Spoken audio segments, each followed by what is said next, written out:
All right. Hello and welcome to the Player to Coach podcast. I'm your host, Josh Hill. Alongside me, my good friend, former teammate, and now co host, Jordan Alexander. We are on episode 15, which feels like a monumental number. Not sure why, but hey, here we are. We are going to be talking about something that I particularly am very passionate about now that I'm a few years into my coaching experience, and I'm sure Jordan is as well. We're going to be talking a little bit about parents in sports and what we've observed from our experiences. And then we're also going to be talking about coaches and trainers and some things to I guess some red flags for coaches and trainers from what we've seen. So I'm going to kind of kick this one off.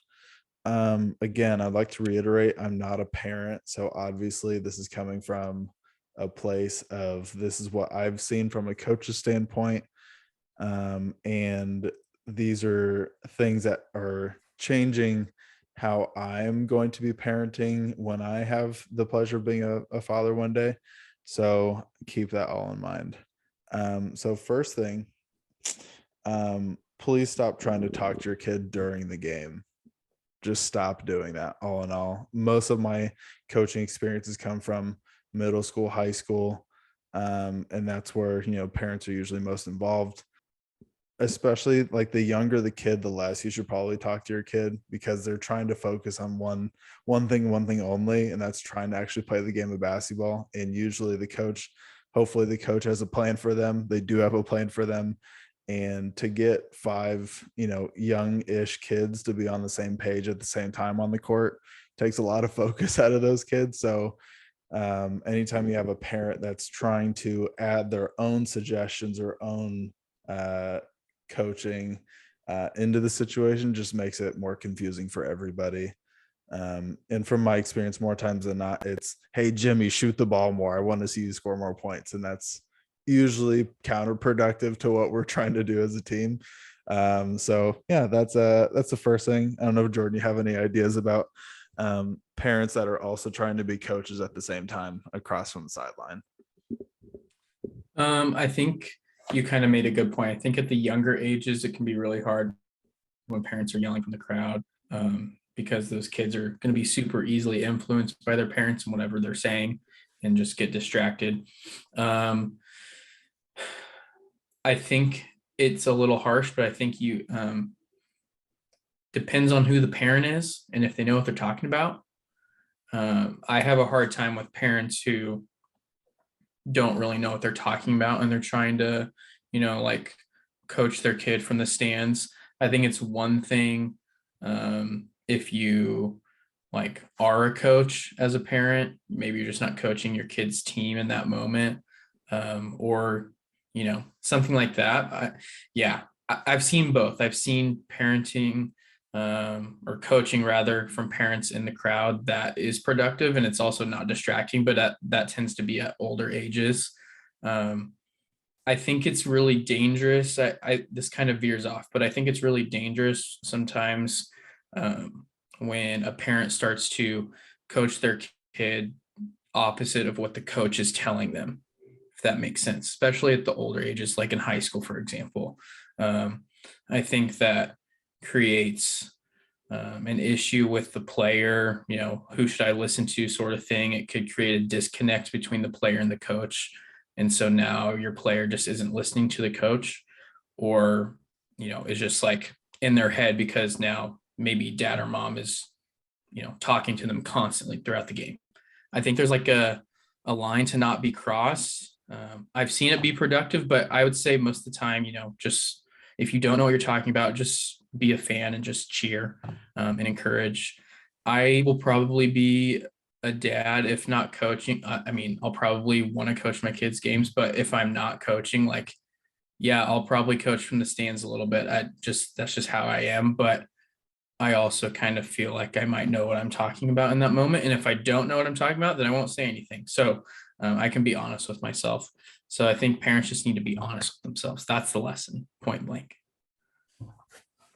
Definitely. That is super important. Yeah, you kind of hit it.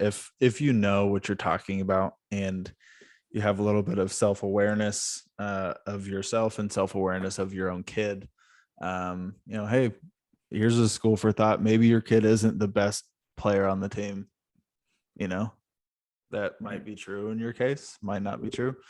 But yeah, it's always e- especially when parents don't understand what the coach is trying to get at, or if there's a clear um, weakness in the team, and just because parents aren't in the huddle and they aren't in practice, maybe think that the coach is neglecting that.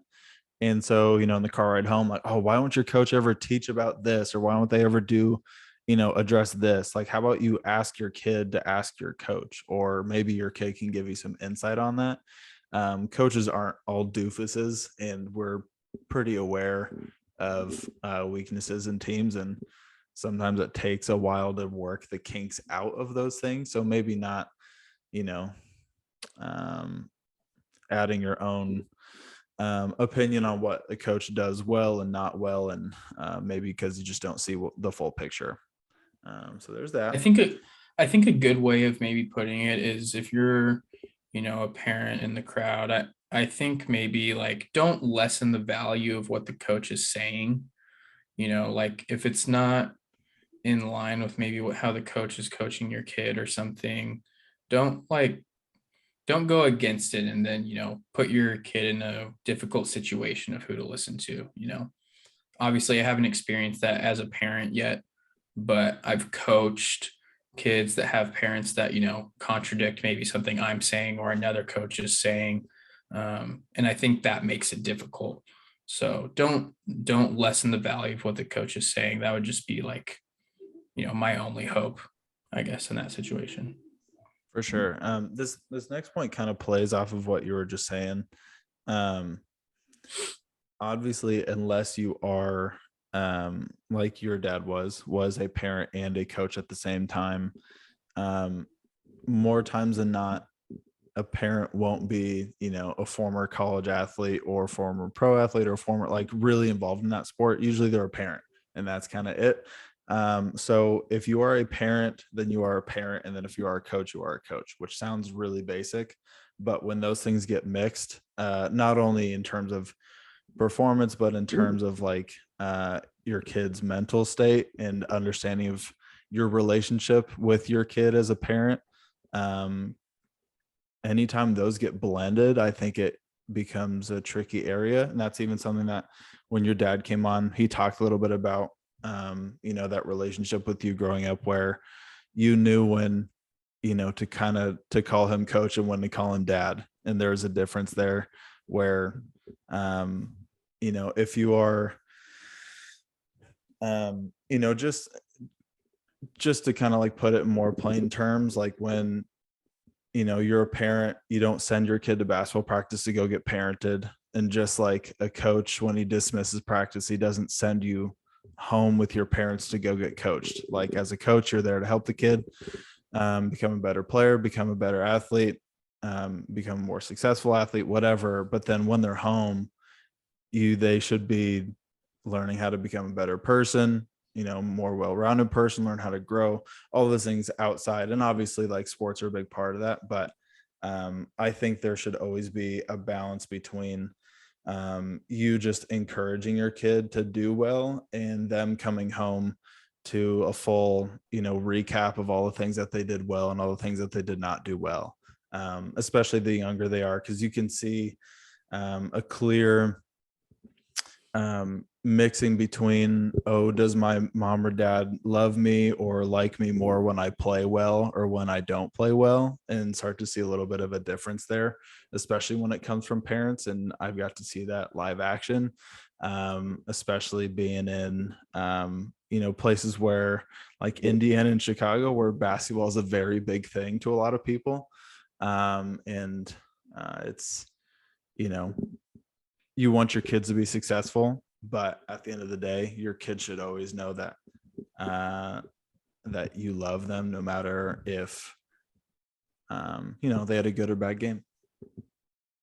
Last one on the parenting thing, really quick. This might like blow some of your minds. but you as the parent can make a difference if a kid makes a team or not. Hope you all understand that. And I think there's a wide range of like how to explain this, but like in a perfect fairy tale world, like especially in youth sports, it all comes down to the kid, all comes down to performance and wanting to help them grow and all that is true. There are times when go through tryouts, kids at bottom of the roster trying to kind of fill out the rest of the roster, and other factors come into play when you are deciding on a roster. And there have been times when I haven't had the joy of making this decision or not yet, but there are times that I've seen where you will have parents who are not the most easygoing people in the world, maybe not the most understanding and forgiving people in the world, and that can make or break a kid making a team because coaches just don't want to deal with those parents. It's unfortunate, but I think it would be naive to say that that's not true and that doesn't happen. If you're looking at two separate kids to make your last spot, you have a parent who is willing to help out with scoreboard, always encouraging, always willing to help out, or you're looking at a parent who always talks to you about playing time right after the game. If they want to critique your coaching style, critique your schemes. I had a parent who went after me about my offensive scheme for second grade basketball, which, at that point, I essentially reiterated to him that I'm just trying to get the kids on our team to pass to the kids with the same colored shirt on. So let's dial it down on the offensive efficiency of our team so far. So that is just something I think should be made aware of, that you do bring an impact to the team, even if you don't directly hop on the court and play. And it's always better to be a helpful and encouraging parent than someone who thinks that they should be a pro level scout for their second grade basketball team. For sure. Yeah, I agree. I agree that it does happen. Kids can and kids will make and not make the team based off their parents. I'll say this: I don't think that's fair, even though it happens. I don't think that's fair to the kid, because if it was really about the kid, then people wouldn't do that. So I don't think that's fair, but I have seen it happen. And I get why coaches do it. So I guess on the flip side, keeping coaches accountable, like always think about the kid first, sort of thing. And at least have the conversation, like it's especially in high school, like if the kid's old enough to understand kind of what's going on or something, their parent is kind of like a helicopter parent or is too involved or something like that, I think a conversation is worth it with the athlete. But I totally get it on the coach's side too, of why you would have parents stay out of it. I just think that's kind of a unfortunate and unfair thing that happens in youth sports. But parents, like, it can be the parents' fault sometimes, which stinks. So I hope to never be that way. I don't plan on being that way. I would always, the point that I take is or that I would like to make is just like, if you're a parent and you think that your kid should be getting more playing time, or like, that's kind of the most common example, encourage the kid to go have the conversation if they're old enough to do that. And I think old enough to do that is in high school. Like definitely in high school, student athletes should be doing that, in my opinion. It's, even though it might be intimidating for the athlete, for the player, I think that that's a great thing for them. I think it's a conversation that you can have with the coach to help, can help better a relationship. It can help the player mature. But that's kind of the reality of it. I don't think there should be even playing time once you get to, high school, and wins really mean something. So if you want more playing time, your mom or dad shouldn't be the one complaining necessarily. In my opinion, it needs to come from the player. So let's keep all parties accountable in that scenario. Um, so yeah, that's my take. For sure. Definitely agree with you about high school athletes talking to their coaches, especially about playing time. Cause that could be such an easy way um, to lose interest in doing the extra things that matter and to lose interest in being a complete team player. Because, like you said, it's not, playing time isn't necessarily fair when you get to high school, and that's the way that it should be. If you have players that are better than you, they should be playing more. It's just plain and simple. Yeah. Okay. Enough about parents. I feel like we're going to Hold make on. I have one more thing to say. yeah. You kind of just remind me something. People will say that like there should be even playing time. Um, but like there's not even playing time, like when you're getting a job, like they're gonna pick the better person for the job. I think high school is a great time for that to kind of start. It's like a reality check. It's a little bit, like, hey, the better, like you just said, the better player is going to play. So the better person is going to get the job in that role. Um, and there shouldn't be anything wrong with that. It's one thing if we're talking about like 5 and 6 year olds playing like youth soccer or something. But in high school, like there's 3 teams you can make as a freshman. You can make freshman, JV, or varsity. So um, you know you're going to be put on the team that the coach sees fit, and then you got to make your role out of it, make the most out of it. And playing time is not going to be even unless the coach decides it's going to be that way. So that's the reality of the situation. I think a lot of parents and kids get hung up on that. Sometimes that means they probably shouldn't be a part of that program. If it's that bad, then move to a different high school. So that's my take. I've also experienced that. I've seen people complain about that. That's kind of a hot button for me. I think that's a silly complaint because it's your choice to go to that school and you put yourself in that situation. So, Also, you can change that by becoming a better player. right. Or asking your coach what you can do to get more playing time. It is heads up play on the lighting right there. Yeah, it's pretty bad. Yeah, I think there's a saying, I don't want to butcher it, but it is the absence of communication will always be filled by negativity. So when a player doesn't understand why they're not getting playing time, there's going to be, different assumptions of, oh, the coach doesn't like me. Oh, the rest of the team doesn't like me. Oh, whatever it may be. First of all, that couldn't be more untrue. If anything, good players get, like, again, there's fairy tale world where we would like things to be, and then there's reality. And reality, if you're really stinking talented, then you're probably going to get more leeway than other people. It's just kind of the way it goes. Like, we coaches and teams and programs, we want to win games. So if you're not too much of a problem, but you're really talented, you have a little bit more leeway. So the thought of like, oh, I'm better than this person, but like coach doesn't like me, couldn't be farther from the truth. It just couldn't be. So if you really do believe that you're better than somebody, then clearly coaches just don't see it, or you may not understand why you're not getting that playing time. Go talk to them.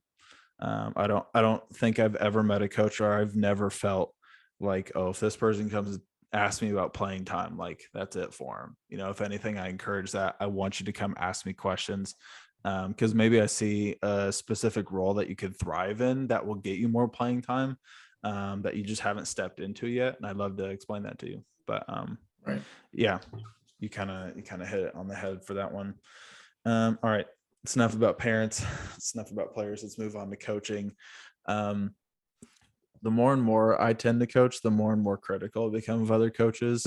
Not necessarily in the sense of like, hey, every coach has to learn and has to like just as you don't become a coach one day and you have your full entire coaching knowledge and experience and package like all on day one. Like, coaches need time to grow, they need time to fail, they need time to do things wrong. and learn from that experience, learn how to teach people in a better way. But I think there's just a few. I'm really big on trainers not knowing what they're doing, just because that's kind of the area that I'm in. I, some of these parents are wasting their money out here paying for these types of trainers, and that's just what I want to share today. Do I think that all trainers are bad? No. Do I think everybody should have a personal trainer for their whole life? Absolutely not. You should try to, work on something by yourself sometime. But just want to talk a little bit about red flags that I've seen. Um, big one for me is trainers who only clap and say good job and never correct. I've seen that, couldn't have seen it more times in person, and have heard stories of, hey, you're paying someone to train you or your kid, and when you're looking for teaching or guidance in any way, I don't see any situation where, no, do it again. Hey, you're not doing it right. Let me show you. I don't know how that doesn't come up. A lot of times coaches and trainers, especially when you're in front of parents, want to gas up the kid. Hey, wow, you're doing so great, whatever. Or it makes the workout more smooth, in that sense, less choppy, less, whatever, it looks better, whatever it may be, if you don't stop and correct. But I mean, that alone is a huge red flag. If you sign your kid up to go get trained by somebody and there are no corrections that are being made, like, just get out of there. Just leave.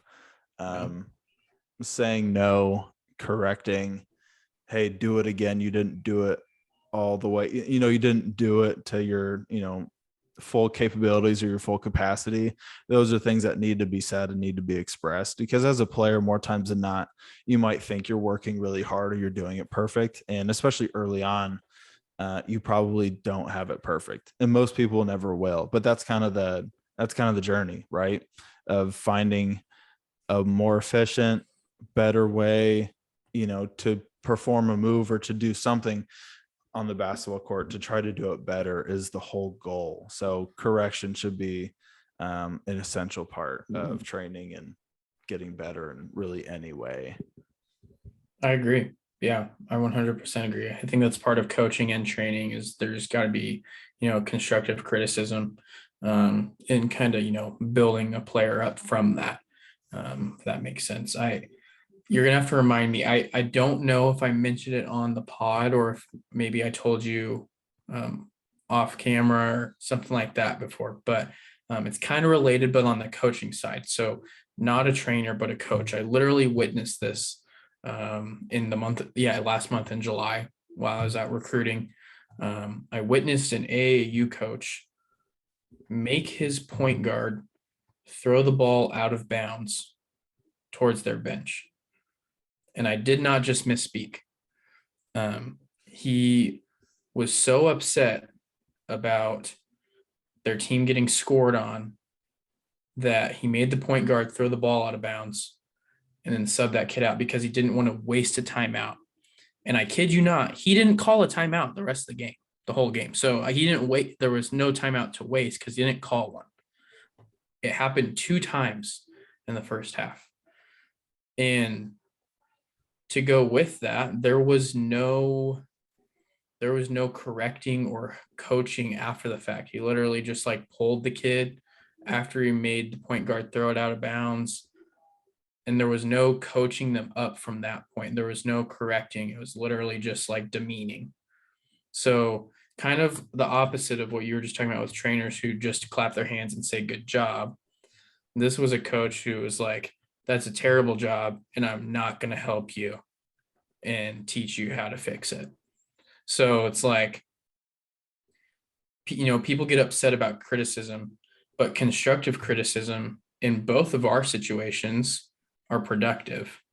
As a trainer who's constantly just positive and doesn't want to critique, and then a coach who all he's doing is just complaining and not critiquing, for the benefit of the player. So like constructive criticism is almost like the topic that comes to my mind talking about these two scenarios. And I think that it's really important if you're a coach or a trainer, like you got to be able to, you want to help improve the player.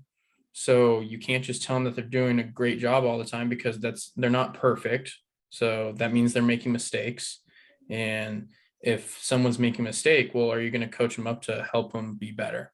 Like, constructive criticism is key, whether you're a coach or a trainer. And so it like honestly baffles me to see that stuff sometimes. Like, why are you there then if you're not actually wanting to help?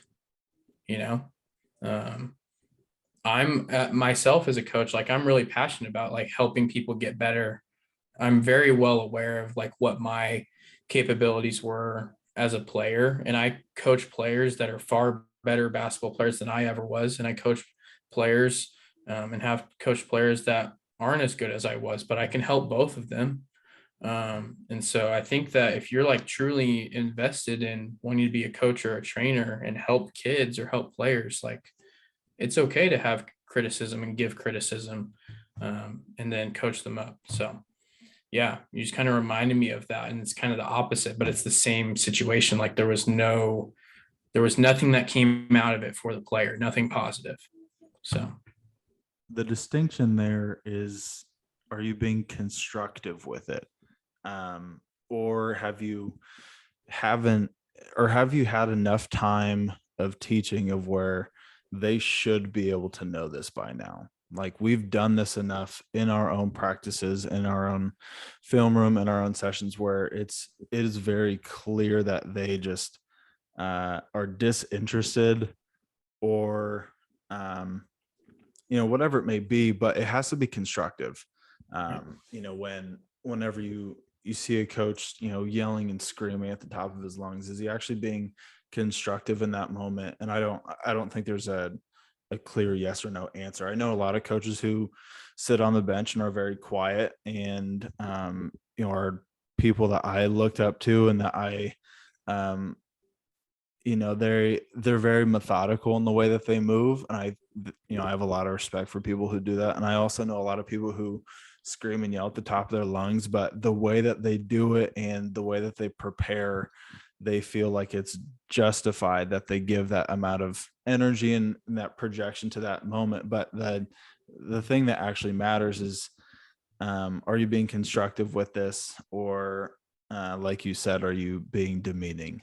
right, And are you just upset or embarrassed that, I've seen that multiple times, where you'll see a coach and you can tell, it looks personal to them, that they want to be winning so bad that they want to take it out on their kids, or on their players or whatever. But I mean, more times than not, it just comes back to preparation. So if you've had a full week of prep for something and they don't execute, go for it. But right, there has to be that level of teaching first.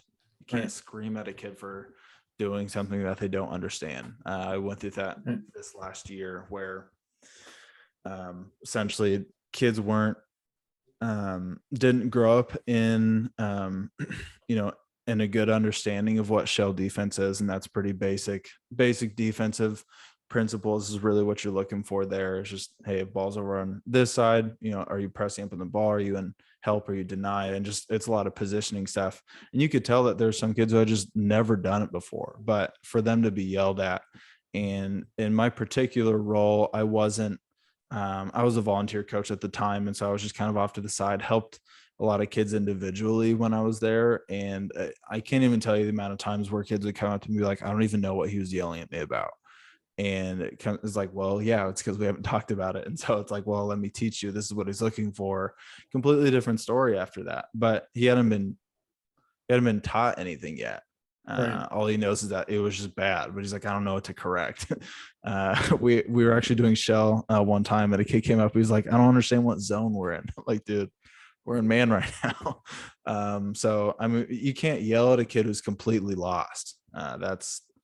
You know, that's up right. to you as the coach for setting up the drill, or up to you for teaching them. And yeah, you hit it right on the head right there. All right, so this next one, um, kind of along the same lines that we were talking about, but trainers who, I guess you could add coaches into this. Trainers and coaches who can't dial back a drill in terms of its complexity for a kid to understand it.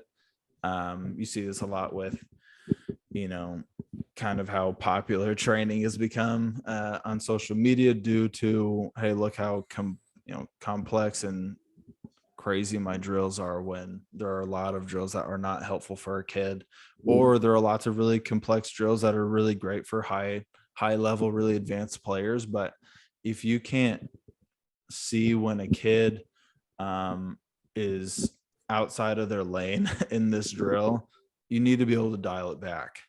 Yeah. I'm not, I, something that I think I've been able to take pride in is my, the simplicity of my drills, where there's so much to critique on even the simplest of moves.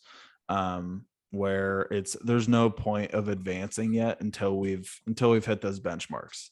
So, you see trainers who add as many tennis balls, or add, 3 basketball dribbling, or like as many cones as you want. But if the simple act of the drill isn't performed to an adequate point, then you need to be able to dial it back and not have this become, hey, this parent paid me this much for me to train their kid, I need to show my arsenal of how much I know. Or, hey, we've got the cameras on, let's try to do the most fancy workout. Or, hey, I watched this NBA trainer do this, let me try it for this, 5th grader. It's not the same. It's not all translatable, and that's where you get your money's worth. Are you paying for someone to copy what they've seen on the internet, or are you paying for someone to diagnose what a kid is not doing well and how to fix it and help them grow as a player and as an athlete? That's really what you're looking for in a trainer, not someone who can show off their full arsenal of what they know, of what they've seen in a highlight video. I think that's super important, and that's something that really gets me fired up and going. As you can probably tell, someone who didn't grow up with a ton of money for a trainer. And I mean, really the first time I had an opportunity to become or just to be in a position to where I was getting training is when I was at the college level. That was the first time that I'd really gone through it. Most of my life has just been, hey, look at what successful people are doing and let me go try to do it. And just that from there. But for people to have, the money to dedicate to their kid's success and to have that be thrown away by somebody who is too immature to know what they're doing is something that gets under my skin, if you can't tell. Oh yeah, it's a really good point. Just I can make a brief comment about that. I think we've talked about it on here before, of like, the drills that we do at the college level are pretty simple. Like, yeah, there's a lot of like maybe terminology that players might not have heard of, because different coaches have different terminology for things. But like, if we're doing individual workouts with players or group workouts, a lot of what we do is pretty fundamental and simple. We're not doing like 8 different combo moves into a pull-up jump shot. Like, it's like one quick move. A lot of things are compact, tight, explosive, all that type of stuff. So yeah, simplicity, like you got to master the basics first. And that continues. Professionals do the same thing. Repetition, just catch and shoot, catch and shoot, catch and shoot. Like, there's ways to get better without wasting your time and energy and money and trying to do the fanciest things in a basketball workout. So our first guest that we had on here, our old teammate BT, their team was playing over here in Chicago, and I went out to watch them play. And of course, especially with his role independently, he does a lot of player development stuff. So I showed up early just to kind of see him do his work. And I think a lot of people would be surprised at how simple the workout was, while effective. Lots of 1 and 2 dribble pull-ups, lots of drives to get inside and just do a simple floater, not off of anything too crazy. So it's really not that complex. There's lots of complexities in simple moves. And so to make that even more complex for some people just is unnecessary. So yeah, why are you into this? Are you in here to help a kid get better, or are you in here to boost your own ego and your own basketball knowledge? So we're going to end off on that.